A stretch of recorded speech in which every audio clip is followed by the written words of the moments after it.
আসসালামু আলাইকুম। আলহামদুলিল্লাহ। নতুন একটা জায়গা আসলাম, খুব মর্মান্তিক একটা বিদারক ঘটনা নিয়ে। এই যে সে ঢাকা করাইল বস্তি, এটা হচ্ছে ঢাকা করাইল বস্তি। এটা একটা চায়ের দোকান থেকে আগুনের সূত্রপাত।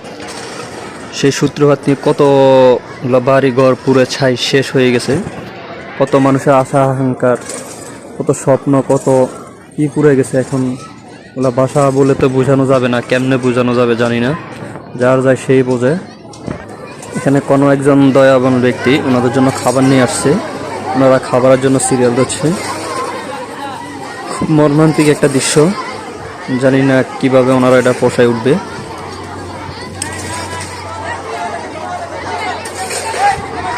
যে পাশে হচ্ছে বনানী বড় সোসাইটি, বড় বড় বিল্ডিংগুলা, আর পাশে এসে নিচে করাইল বস্তি।